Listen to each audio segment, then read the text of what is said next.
Romains au chapitre 12.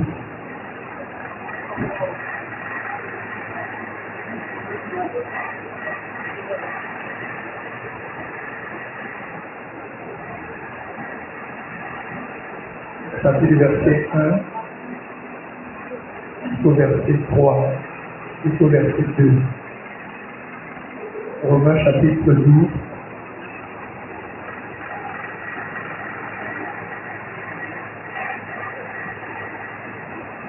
Romains chapitre 12, verset 1 au verset 2. On peut lire ensemble. Une fois et deux.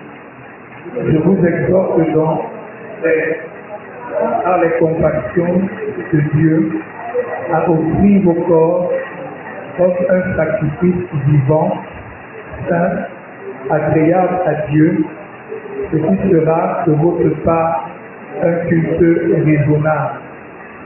Ne vous conformez pas au siècle présent, mais soyez transformés par le renouvellement de l'intelligence, afin que vous discerniez quelle est la volonté de Dieu, ce qui est bon, agréable et parfait. Alléluia. La Bible dit, ne vous conformez pas au siècle présent. Ne vous conformez pas au siècle présent, mais soyez transformés par le renouvellement de l'intelligence. Soyez transformés par le renouvellement de l'intelligence. Soyez transformés par le renouvellement de l'intelligence. C'est de cela dont nous voulons nous entretenir pendant quelques minutes sur un thème que nous avons simplement intitulé la transformation par le renouvellement de l'intelligence. La transformation par le renouvellement de l'intelligence.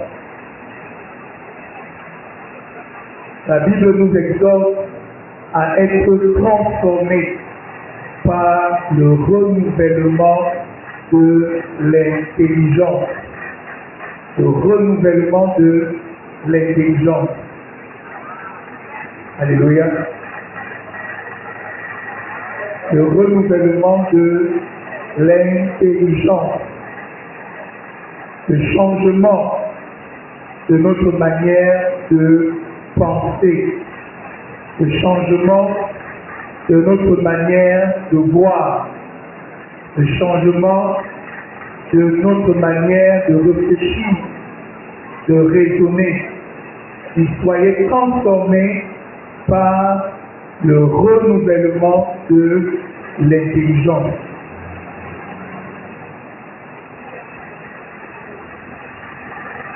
Vous savez, la vie chrétienne est un processus constant, permanent de transformation. La vie chrétienne est un processus permanent, un processus constant de transformation et de changement. S'il n'y a pas de transformation, ça signifie que tu es juste un simple religieux. S'il n'y a pas de changement dans ta manière de voir, dans ta manière de raisonner, alors ça signifie que tu es juste un simple religieux. Parce que le véritable croyant, le véritable chrétien est celui qui passe par une transformation. Et cette transformation s'opère principalement, d'abord et prioritairement dans sa manière de penser.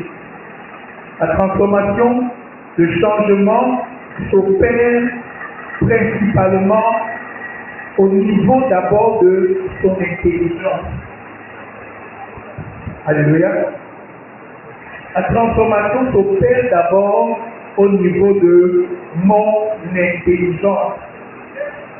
La transformation s'opère d'abord au niveau de ma manière de penser, de raisonner, de réfléchir, de comprendre les choses. C'est d'abord à ce niveau que la transformation s'opère. Alléluia. La transformation ne s'opère pas d'abord dans mes actions.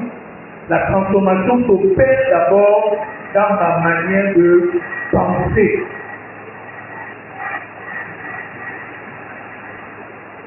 Si la transformation s'opère seulement, se passe uniquement au niveau de mes actions, ça risque de ne pas aller très loin. Parce que je peux obéir un jour, je peux agir différemment pendant une semaine. Mais parce que la transformation s'est opérée seulement au niveau de mes actions, cette transformation ne va pas aller très loin. Pour que la transformation s'opère de manière durable, pour que le changement soit une réalité constante, il faut que la transformation s'opère d'abord au niveau de mon intelligence. Ma manière de penser doit changer. Ma manière de raisonner doit changer. Ma manière de voir les choses doit changer. Ma manière de comprendre les choses doit changer.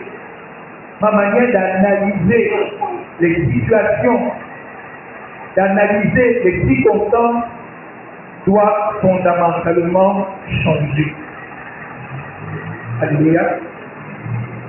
Donc la vie chrétienne, la marche avec Dieu, la vie spirituelle est un processus de transformation. Qu'est-ce que nous cherchons à atteindre comme objectif final? Quel est le target? Tout ce que nous faisons tous les jours, tous les dimanches, les mercredis, les vendredis, tout ce que nous faisons là, quel est le target? Quel est l'objectif final? Quel est l'objectif que nous poursuivons en fin de compte? Parce que si je ne sais pas quel est l'objectif final, je vais avoir un problème. Alors, quel est notre objectif final? Notre objectif final est simple. L'objectif final consiste simplement à faire quoi? À ressembler à notre Dieu, à ressembler à notre Père. Il s'agit pour nous de reproduire l'image de notre Dieu,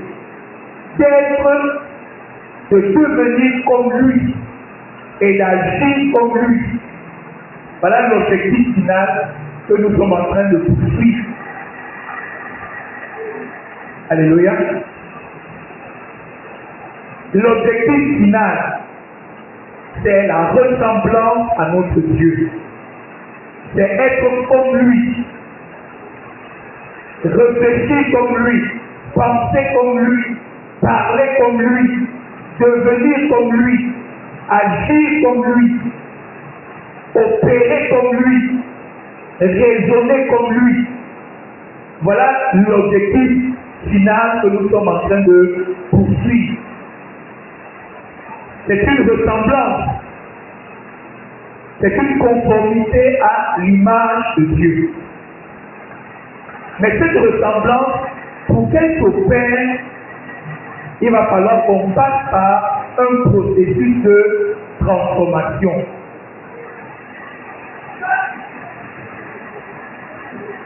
On ne ressemble pas à Dieu, on ne ressemble pas à notre Père juste comme ça, d'un coup de baguette magique. Il va y avoir un processus de transformation. Et ce processus de transformation va petit à petit, au fur et à mesure, nous rendre conformes à l'image de notre Dieu, à l'image de notre Père. Ça ne se passe pas du jour au lendemain. Il y a des gens qui pensent que la transformation c'est comme un coup de baguette. Voilà, que Dieu frappe sur ta tête et tout d'un coup tu commences à ressembler à ton Dieu. Tu commences à être à l'image qui a la ressemblance du Père Céleste. Non. La Bible parle ici d'un processus. On dit soyez transformés. Soyez transformés par le renouvellement de l'intelligence. Soyez transformés, donc c'est un processus de changement. C'est un processus.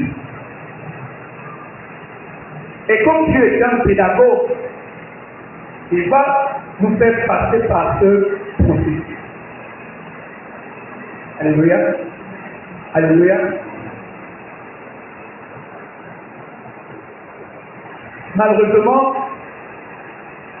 nous faisons beaucoup de rituels, mais nous ne nous posons pas la question de la transformation. La question n'est pas est-ce que je viens à l'église. La question c'est juste à quel point est-ce que ma manière de penser change. La question ce n'est pas est-ce que je prie. La question ce n'est pas d'abord est-ce que je loue, est-ce que j'adore, est-ce que je prie, est-ce que je fais tous les rituels de la vie chrétienne. La question est de savoir juste à quel degré est-ce que je suis transformé dans mon intelligence. Jusqu'à quel point est-ce que ma manière de penser est en train d'être changée, renouvelée. Parce que je peux te rassurer que tu peux faire tous les rituels de la vie chrétienne, mais aussi longtemps que la transformation ne s'opère pas dans ta manière de penser, il va y avoir un gros problème. Il va vraiment y avoir un gros problème. Parce qu'en réalité, tous les rituels de la vie chrétienne ont pour objectif final d'amener la transformation. Dieu n'envoie pas la parole pour qu'on la prêche, pour qu'on l'enseigne, juste pour le plaisir de l'enseigner. Mais l'objectif final, c'est la transformation. La prière, qui est une communion avec Dieu. Ce n'est pas juste la prière pour la prière, mais c'est parce qu'au travers de la prière, il va y avoir un changement, un renouvellement. Au travers de la prière, le Saint-Esprit va être capable de faire un travail. Donc vous comprenez que tous les rituels de la vie chrétienne ne nous servent à rien si dans nos vies, il n'y a pas un changement, une transformation de notre manière de penser. C'est très important de comprendre cela. Vous savez, tout le monde le dit, et c'est la vérité, on ne change pas un homme, on ne peut pas changer un homme tant qu'on n'a pas changé sa manière de penser. Tant qu'on n'a pas injecté en lui une autre manière de penser. C'est même le diable comprend ça très bien. Pourquoi est-ce que Satan, dans le jardin d'Éden, n'est pas allé avec une légion de démons pour attaquer Adam et Ève? Pourquoi est-ce que Satan n'est pas allé avec toute sa puissance et les démons qu'il avait à sa disposition pour attaquer Adam et Ève? Mais la Bible dit qu'il a pris la forme d'un serpent. Un serpent qui a, dont nous connaissons la nature de la ruse.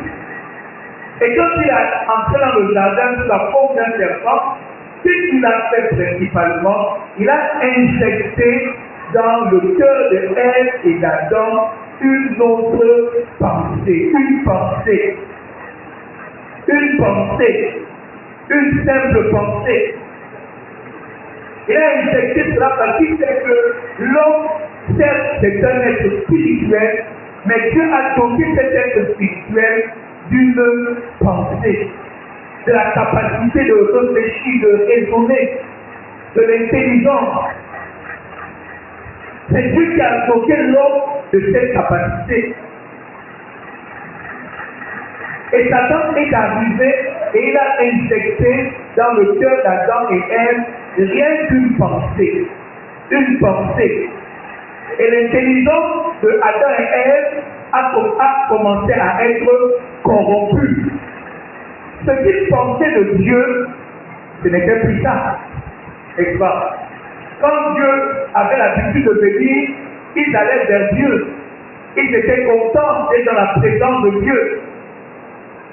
Mais quand une autre pensée a été injectée dans leur intelligence, quand leur esprit, leur intelligence a été corrompue, qu'est-ce qui s'est passé? Tout de suite, leur attitude et leur comportement envers Dieu a changé. Ils se sont tenus loin de Dieu. Et Dieu n'a pas été surpris.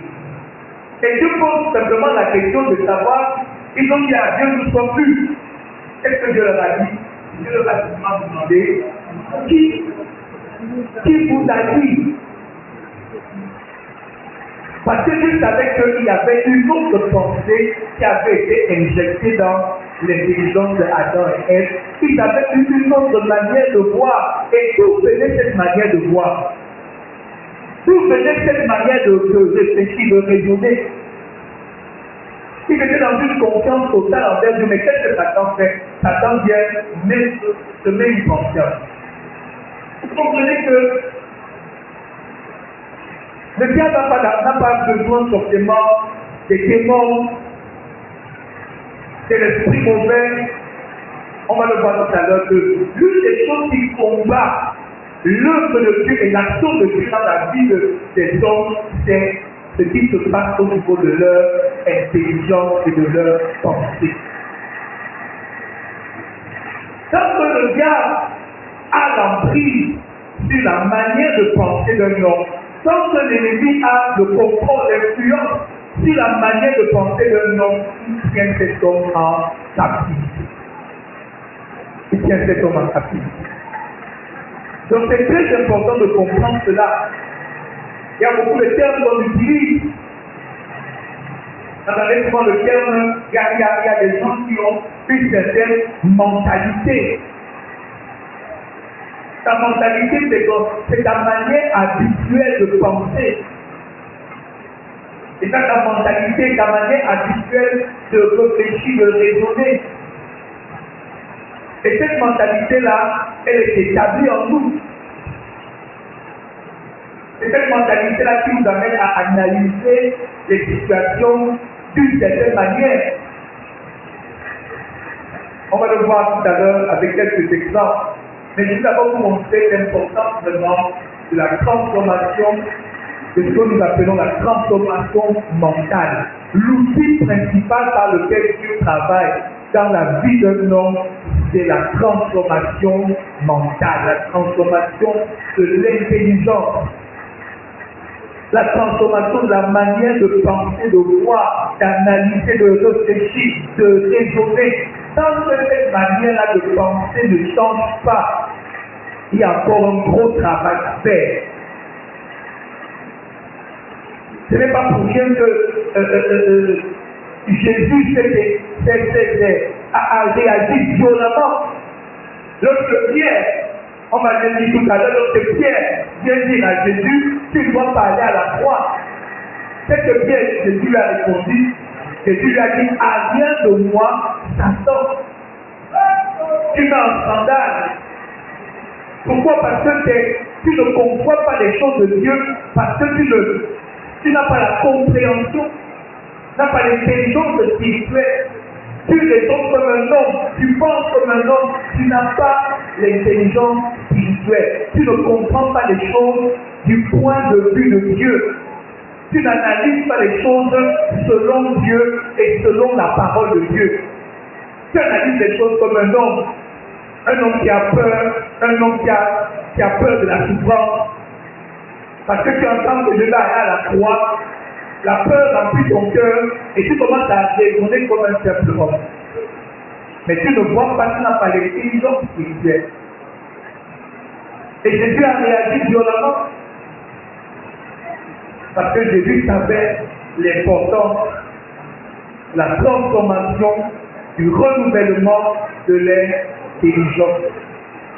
La Bible dit à deux endroits, dans deux textes, On nous parle d'être renouvelé dans l'esprit de notre intelligence. C'est très important. Il y a quelques temps, je crois, mercredi avant qu'elle ne parte en vacances, peut-être qu'elle avait étudié un enseignement qui allait dans ce sens. C'est vrai qu'elle a parlé de la révélation, mais ça va tout dans le même sens. Être capable de voir la situation avec les yeux de Dieu, avec la pensée de Dieu. Non pas avec ma pensée, non pas avec mon raisonnement, non pas avec mon idée, non pas avec mes conceptions humaines, mais être capable de m'élever pour voir la situation du point de vue de Dieu. Alléluia. C'est vraiment important.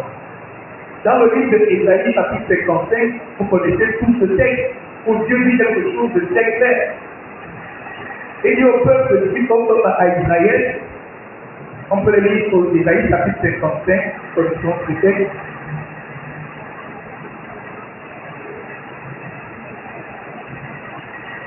Ésaïe 55, il dit au verset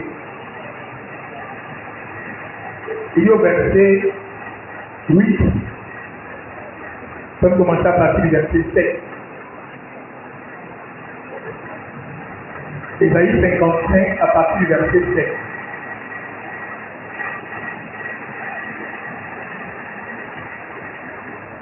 Ésaïe 55 à partir du verset 7, il dit que le méchant abandonne sa voie et l'homme d'iniquité ses pensées, qu'il retourne à l'Éternel qui aura pitié de lui, à notre Dieu qui ne se lasse pas de pardonner.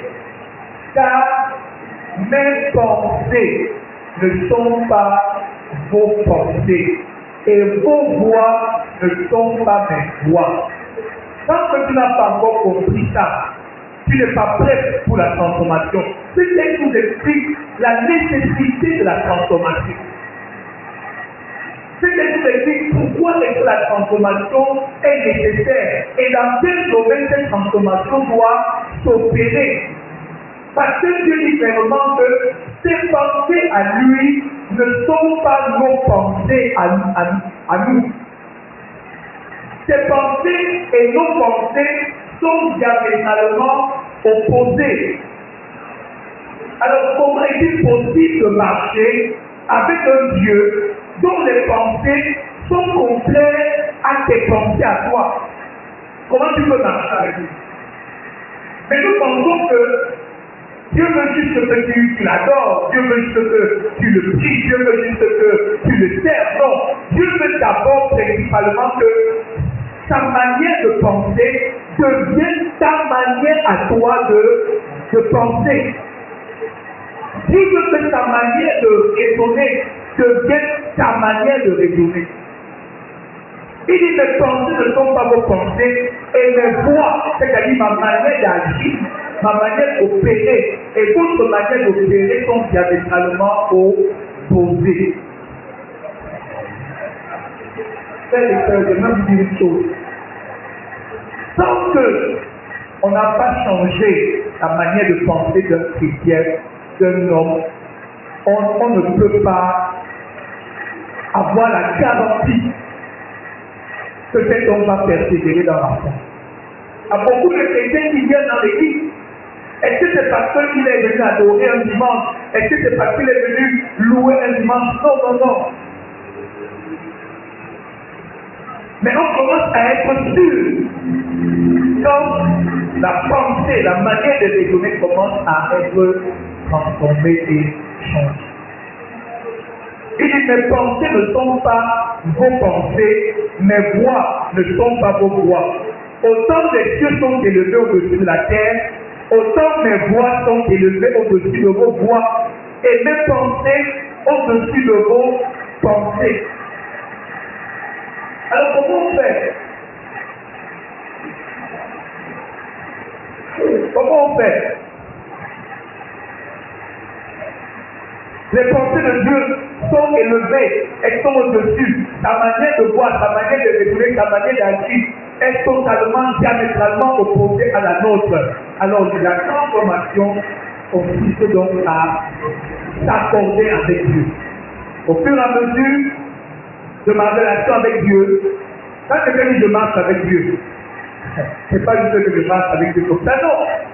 C'est que là, ma pensée, ma manière de raisonner, de voir les choses, elle est en train d'être transformée, changée. Petit à petit, je commence à sortir de moi-même pour me rapprocher beaucoup plus de Dieu. C'est ce qui intéresse le Seigneur. C'est ce qui réjouit le cœur de Dieu. C'est ce que Dieu cherche. Et tant que Dieu n'a pas ça, il ne peut pas être satisfait. Tant que Dieu n'a pas ça, tu ne peux pas lui être agréable. On a vu tout à l'heure, soyez transformés par le renouvellement de l'intelligence, afin que vous discerniez la volonté de Dieu, ce qui est bon, agréable et parfait. Il n'y aura pas de discernement de ce qui est bon, agréable et parfait. Il n'y aura pas de discernement de la volonté de Dieu tant qu'il n'y a pas de transformation au niveau de l'intelligence. Alors je sais tout à l'heure que Dieu est un pédagogue. Dieu est un pédagogue. Et il va nous amener dans ce processus. Je peux vous donner quelques exemples de la Bible. Il y a l'exemple que le pasteur Clarisse, les deux exemples que le pasteur Clarisse a dit, je vais en ajouter d'autres. L'un des premiers exemples, c'est Abraham. Comment Dieu va amener Abraham à laisser ses pensées pour adopter les pensées de Dieu? Parce que les pensées de Dieu sont infiniment au-delà de ce que Abraham peut imaginer. Lui pense, quand il entend progéniture, peut-être il pense à un enfant, 2 enfants, 10 enfants, mais Dieu lui pense à la multitude des nations. Dieu pense aux étoiles du ciel. Dieu pense au sable de la mer. Elle dit qu'il est infini, quelque chose d'infini. Mais comment Abraham peut-il entrer dans les pensées de Dieu? Comment Abraham peut-il entrer dans les pensées de Dieu? Et nous voyons que dans un moment donné, il est dans cette crise. Parce que ses pensées n'arrivent pas à comprendre le plan de Dieu. Ses pensées sont tellement limitées. Son raisonnement est tellement limité. Et c'est normal, ce n'est qu'un homme. Pour qu'un homme pense à la dimension de Dieu, il faut quelque chose d'autre. Il faut que Dieu vienne au secours de cet homme. Voilà comment Dieu prend Abraham et Dieu l'amène dehors. Et Dieu commence à lui dire, regarde les étoiles, Dieu va l'aider. Dieu va l'aider. Il a besoin d'un élément. Il a besoin d'une image. C'est vrai qu'il y a quelqu'un vraiment enseigné un peu là-dessus. Pour que je puisse entrer dans les pensées de Dieu et que l'Esprit de Dieu puisse m'aider, souvent l'Esprit de Dieu utilise des images. L'Esprit de Dieu utilise des illustrations. Et donc il amène Abraham dehors, il dit à Abraham, regarde les étoiles. Regarde les étoiles. Il faut que tu sortes de ta tente et que tu regardes les étoiles, tu considères les étoiles. Est-ce que tu peux les compter? C'était seulement infini au Dieu d'Abraham, il ne pouvait pas compter. Et il dit, c'est ainsi que sera ta postérité. Donc voilà comment Abraham, on nous dit quoi? Abraham eut confiance en Dieu. Le deuxième exemple dont on a parlé, on va s'arrêter un peu là-dessus. Le deuxième exemple qui est commun dans la Bible, c'est l'exemple des enfants d'Israël. Lorsqu'on a envoyé les 12 espions explorer le pays promis, que ce soit les 12 espions qui ont fait un rapport négatif, que ce soit tout le peuple d'Israël, on voit très bien que leur problème se trouve au niveau de leur manière de penser. Quand Dieu vient les voir, Dieu s'offusque. Dieu dit, mais jusqu'à temps, ce peuple va-t-il me mépriser? Dieu dit, jusqu'à temps, et que ce peuple ne me fera-t-il pas confiance? Mais quand on lit le texte, on comprend un peu ce qui se passe. Quand on lit le texte, on voit des gens qui sont en train de dire, ah, pourquoi est-ce qu'on n'est même pas mort en Égypte? pourquoi est-ce qu'on n'est même pas mort dans le désert? On voit des gens qui sont en train de dire, ah, pourquoi est-ce que Dieu nous amène dans ce pays où nous allons tous être tués, nous et nos petits-enfants? On voit des gens qui sont en train de dire, ah, nommons un seul, retournons en Égypte. Donc, qu'est-ce que nous voyons des hommes et des femmes qui ont des pensées totalement contraires aux pensées de Dieu. Ils ne réfléchissent pas comme le Seigneur, ils ne réfléchissent pas comme Dieu, ils ne raisonnent pas comme Dieu. Et nous, aujourd'hui, avec le recul, on se dit, mais comment ces gens peuvent penser comme ça? Comment peut-ils raisonner comme ça? Et tout le problème, c'est au niveau des pensées et des raisonnements. Regardons un peu dans Deutéronome au chapitre 1, le Seigneur fait un peu un petit commentaire sur Josué. Deutéronome au chapitre 1.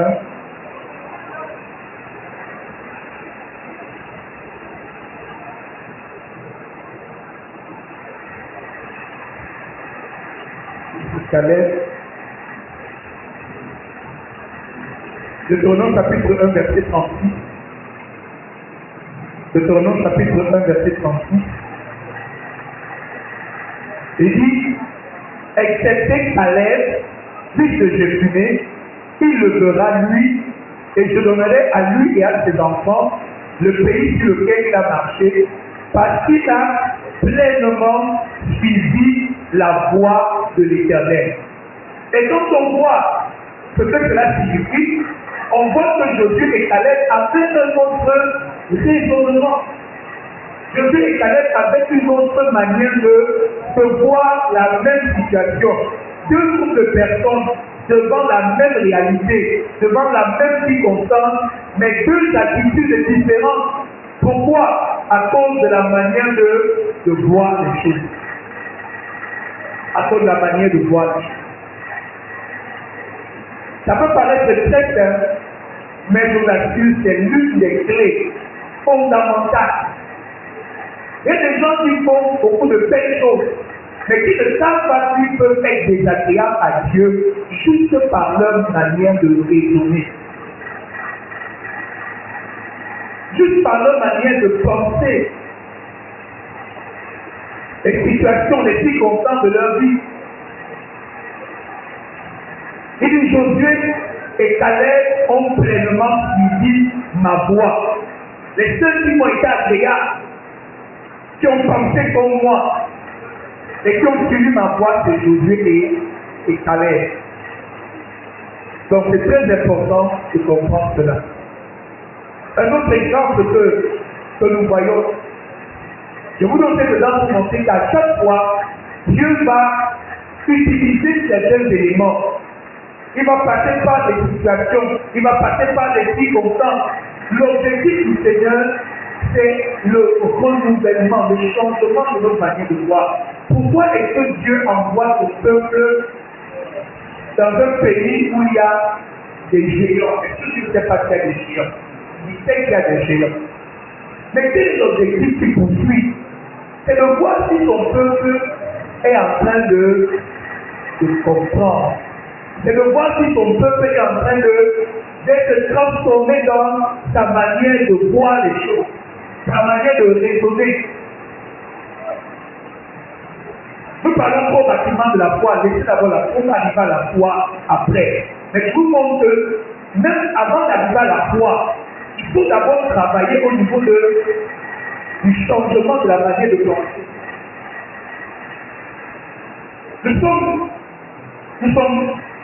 Nous ne sommes pas des géants.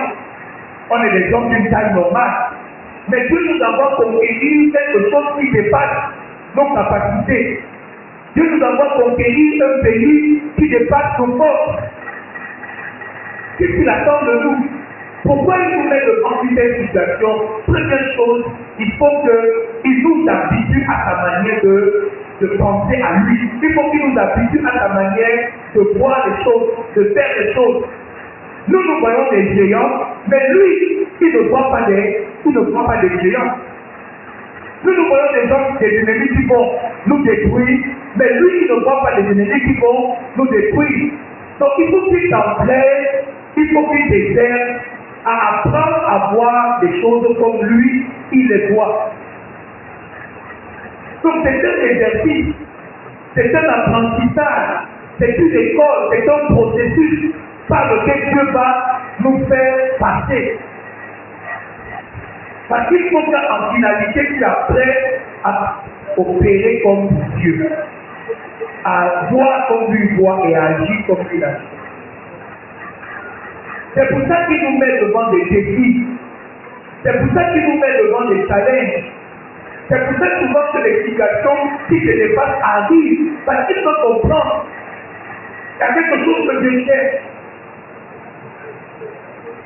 C'est David devant Goliath. David devant Goliath et tout Israël. Saül et toute l'armée d'Israël devant Goliath. C'est la même réalité, c'est le même Goliath. Mais on a deux catégories de personnes. On a tout Israël et Saül qui sont en train de se terrer dans les tombeaux. Et on a David qui arrive. Regardez David. On parle de la foi de David, mais laissez d'abord la foi. Donc, cette foi-là a pour fondement une certaine manière de penser et de réfléchir d'abord. La première chose que David dit, mais qui est cet incirconcis qui est sur l'armée du Dieu vivant? Regardez que David ne voit pas les choses comme les autres. D'un autre côté, on a les gens qui voient Israël avec Saül, le général d'armée, mais David, il voit quoi? Il voit l'armée du Dieu vivant. Il voit Israël comme le peuple de Dieu et l'Éternel comme le général de l'armée de l'Éternel. Comment il voit Goliath? Il appelle certains, il sait que Goliath n'a aucune alliance avec Dieu. Goliath n'a aucune alliance avec Dieu, mais nous avons une alliance avec Dieu. Et en plus, Goliath commence à insulter le Dieu vivant. Vous voyez que toutes ces pensées que David a cette manière de voir, d'analyser la situation, c'est ça qui va être le fondement qui va pousser sa foi. C'est la même réalité dont nous devons un comportement différent. C'est le même défi, c'est le même challenge. Où est Dieu? Où est Dieu? Dieu veut voir si son peuple sait qui il est, qui ils sont, si son peuple connaît leur identité. Parce que Goliath peut tomber aujourd'hui, mais demain notre Goliath peut se lever. Alors si Dieu détruit juste Goliath aujourd'hui, demain il va encore venir, après demain il viendra encore. Mais ce n'est pas comme ça que Dieu va opérer. Dieu va opérer au travers de son peuple. Parce qu'il faut que quand Goliath viendra demain, que tout le peuple de Dieu soit capable de dire comme David, dit Seigneur, laisse, nous on va s'occuper de ça. Parce que nous savons qui nous sommes et qui est avec nous. Comprenez cela? Donc Dieu ne veut pas simplement être là celui qui trouve des solutions tous les jours, tous les jours, tous les jours, tous les jours, tous les jours. Il veut que ta manière de penser change. Et qu'à un moment donné, tu sois capable d'opérer aussi comme lui. Maintenant, quand tu opérer comme lui, ça ne veut pas dire que c'est juste toi. C'est lui au travers de toi. Mais tu commences à opérer et à agir à ta dimension. Et là, vous êtes ensemble. Et là, ta foi devient, c'est ce que Jésus a dit aux disciples, ayez la foi de Dieu. Pas la foi en Dieu. Ayez la foi de Dieu. Pourquoi il dit, si tu vis à la montagne entre nous, naturellement, et que quelqu'un d'entre nous, humainement parlant, peut se déplacer une montagne, c'est pas possible. Mais Dieu opère comme ça.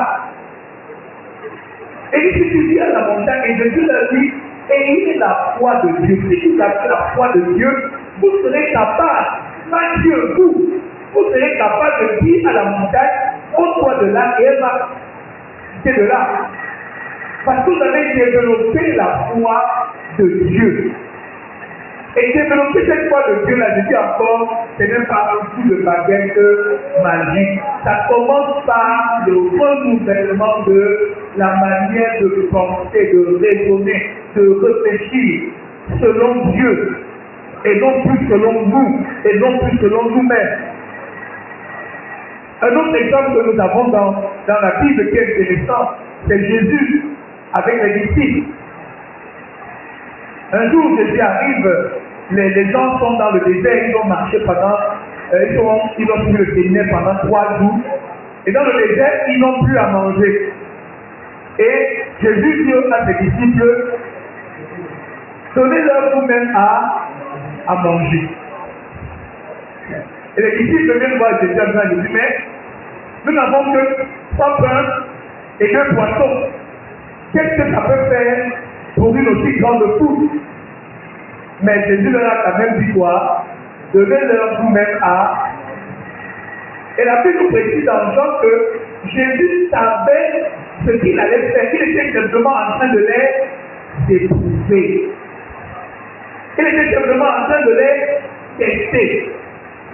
Pourquoi quoi?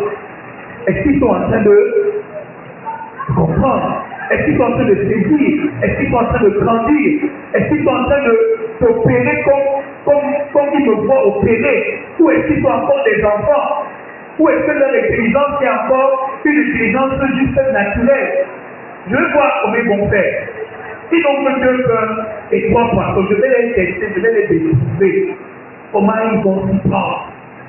Est-ce qu'ils commencent à voir les choses comme moi? Et la Bible déclare qu'il y a un des disciples qui est venu voir Jésus. Il a dit à Jésus, nous n'avons qu'un petit garçon qui a 2 pains, 3 poissons, mais qu'est-ce qu'on peut faire? Jésus est venu à leur secours et il a pris ça. Il a fait quoi? Il a prié, il a rendu grâce, il a donné et ça s'est multiplié. Ça s'est multiplié. Ça s'est multiplié. Mais Jésus les a mis devant un challenge, les a mis devant un défi, les a mis devant une situation. La Bible déclare que c'était pour les tester, pour les éprouver. Est-ce qu'ils réfléchissent comme des hommes ou ils commencent déjà à penser comme ce que je veux qu'ils soient? Mais d'ici, ils vont agir comme moi. Et vous voyez que par la suite, le surnaturel va être quelque chose de normal pour les disciples. Pourquoi? Parce qu'ils ont été exercés dans cette dimension-là, ils ont été challengés dans leur manière de penser, et le surnaturel est devenu naturel. Le surnaturel est devenu naturel parce que c'est devenu leur manière. Comment je dis ça? C'est comme ça maintenant qu'ils pensent. Le surnaturel est quelque chose d'étonnant. C'est devenu un peu comme un philosophe. Un philosophe a une manière de penser. C'est sa manière de penser, c'est ancré en lui. Ou je vais prendre un exemple. Un scientifique ou un médecin. À cause de ses études, de sa formation, il a une manière de penser. Quand il voit un fruit qui est bon, qui n'a rien pu le pousser, mais lui, c'est un médecin, il va se dire là d'abord parce qu'il y a peut-être des microbes. Vous voyez, sa formation a changé sa manière de penser. Le surnaturel est devenu quelque chose de normal. Quand ils voient qu'ils n'ont pas que les 3 poissons, ils commencent à paniquer. Ils savent que notre Dieu nous a enseigné et nous comprenons que le surnaturel est quelque chose de normal pour le chrétien, pour l'enfant de Dieu. Je ne sais pas si je me fais comprendre. C'est plus étonnant parce que j'ai développé cette mentalité. Vous voyez, on fait des mentalités. On dit les l'école, cette mentalité, l'inspection, cette mentalité. Même dans n'importe quelle situation, la mentalité là-bas rejaillit. D'accord? On dit les savants ont quelle mentalité? Parce que c'est leur manière habituelle. C'est devenu leur manière seulement habituelle de penser que c'est ancré en eux. La même chose que nous. Ça doit devenir notre mentalité, notre façon de comprendre les choses. Voyez, la Bible déclare dans le livre de Hébreux au chapitre 11. On dit que par la foi, nous reconnaissons que le monde a été formé par la parole de Dieu. Mais la force de la tradition dit, par la foi, nous comprenons que le monde a été formé par la parole de Dieu. Quand nous parlons de la foi, tu vois que nous parlons beaucoup de la foi. Quand nous parlons de la foi, ne mettons pas les exigences de côté. La foi, c'est une manière de comprendre les choses à la lumière de la parole de Dieu. Le scientifique comprend que le monde est né peut-être par le Big Bang. Le scientifique comprend que le monde est né peut-être, je ne sais pas moi, par des transformations chimiques, ainsi de suite, des processus physiques. Mais moi, par la foi, je comprends que le monde a été créé et formé par la parole de Dieu.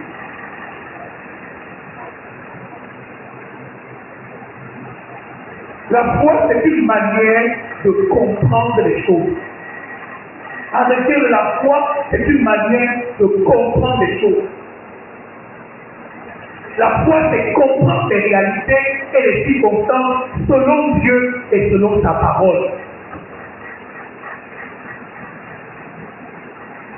Si c'est quand tu comprends quelque chose, quand tu comprends vraiment quelque chose, tu le comprends. Personne ne peut t'arracher cela, tu comprends cela. Le pasteur David parlait de révélation. Moi, je parle de compréhension. Il faut comprendre les choses. Regardez même un exemple dans la Bible, Jésus lui-même. L'exemple de tout à l'heure que je vous ai donné dans le livre de Marc au chapitre 8. Marc au chapitre 8.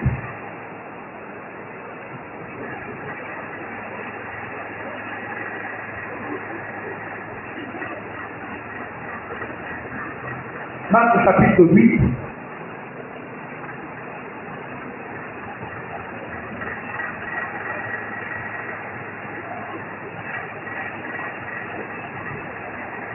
Verset 16. Ça fait quelques temps après l'exemple de la multiplication du pain. Marc, chapitre 8, à partir du verset 16. Regardez bien. Les disciples raisonnaient entre eux quand ils disaient, c'est parce que nous n'avons pas de pain. Jésus l'ayant connu leur dit, pourquoi raisonnez-vous de ce que vous n'avez pas de peur? Êtes-vous encore sans intelligence et ne comprenez-vous pas? Avez-vous le cœur endurci? Ayant des yeux et ne voyez-vous pas? Ayant des oreilles, n'entendez-vous pas? Et n'avez-vous point de mémoire? Voyez, c'est dit qu'ils ont beaucoup d'éléments.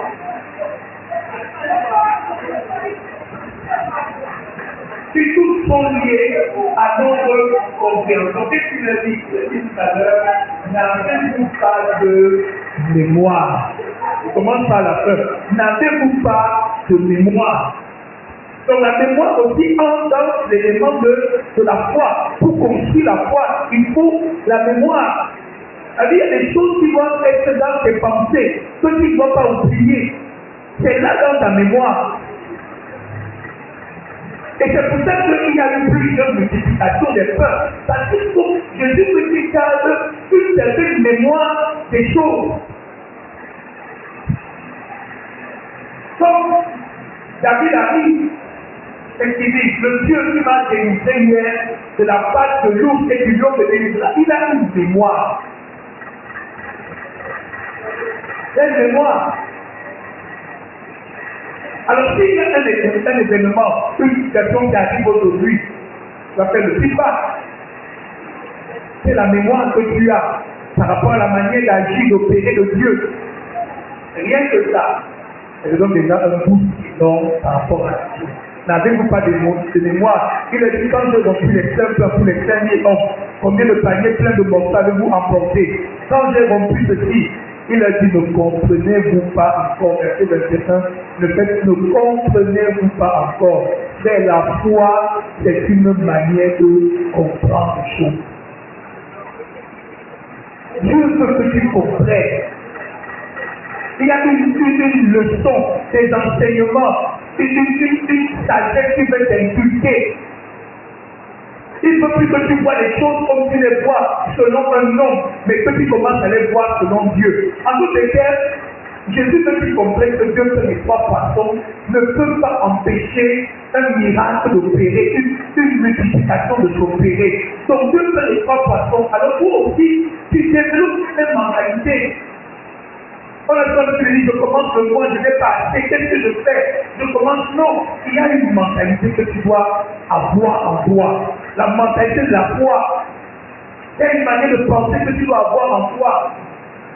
Mais ça, c'est un essai. C'est une école, c'est un apprentissage. Comment tu vois devant la maladie, comment Jésus voit la maladie? Ils ont appris dans le prix de Jésus, parler aux malades, les malades sont guéris. Et ils ont donc développé une compréhension. Ils savent que la maladie, ce n'est pas quelque chose d'énorme, selon Dieu. Et c'est ce qui a aidé le centenaire romain. Qu'est-ce que le centenaire romain a dit? Il s'est simplement inspiré d'une comparaison naturelle. Moi, je suis le Messie. Et Jésus, lui, il est le Seigneur des Seigneurs, c'est Dieu. Si moi qui fais un simple officier, je peux dire à un soldat, fais qu'il fait ça, à plus forte raison Jésus, qui est le Seigneur de tout. Et il a Jésus dit seulement un mot, et mon serviteur de guérir. Regardez la compréhension que ce enseignant a. On parle de ta foi, mais ta foi est fondée sur quelque chose qu'il a compris concernant le monsieur qui est en face de lui. À quelque chose qu'il a compris concernant cet homme. Que je n'ai pas affaire à un simple homme, j'ai affaire à Dieu. Et quand Dieu dit, je n'ai pas besoin d'autre chose, parce que c'est le Créateur. C'est toute compréhension. C'est ça dont on parlait la dernière fois de la révélation. Et cette compréhension-là, elle vient par l'aide du Saint-Esprit. Cette compréhension vient par l'habitude de la parole de Dieu. Il y a des choses que je fais aujourd'hui de manière automatique parce que j'ai passé le temps à remplir ma tête avec ces choses.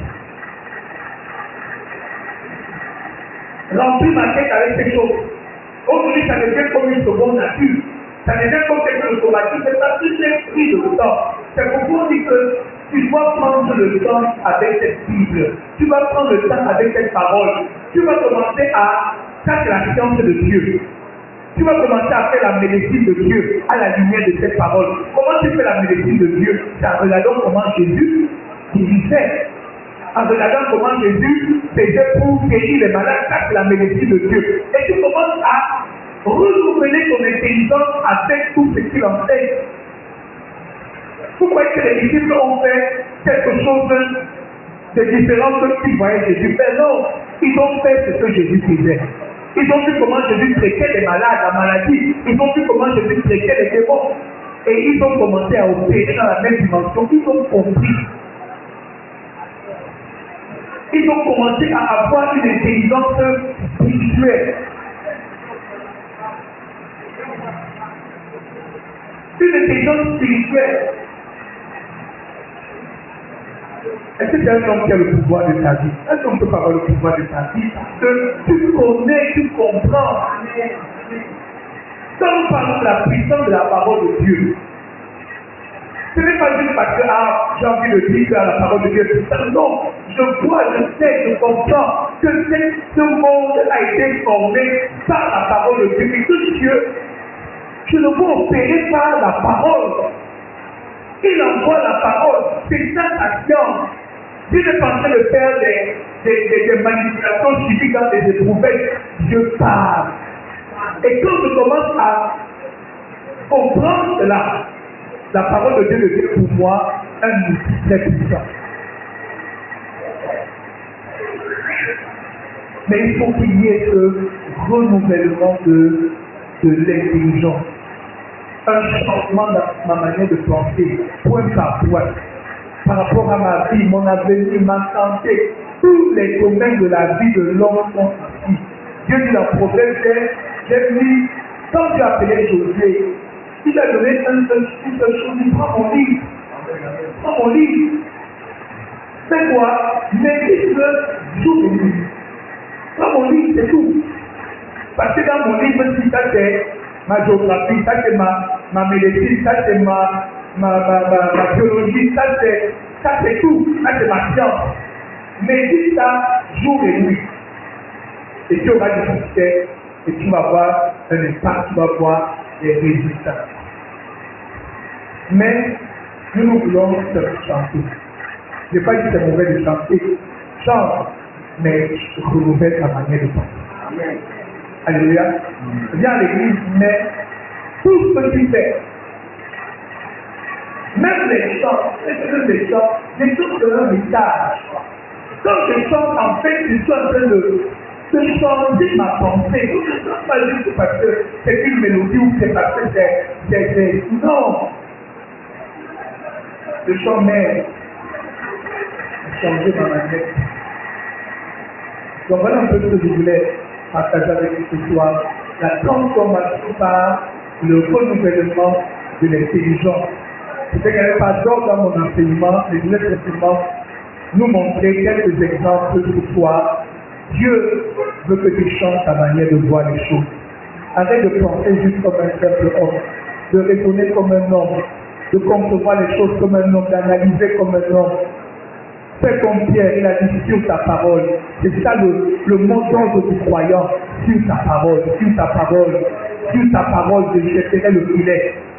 Techniquement parlant, dans la technique de la pêche, ça ne fait aucun sens de pêcher en plein jour, mais sur ta parole. Parce que ta parole, c'est ma science. Techniquement parlant, ça ne fait aucun sens de faire de déclarer une parole, de poser des actes de foi ou pas, mais sur ta parole.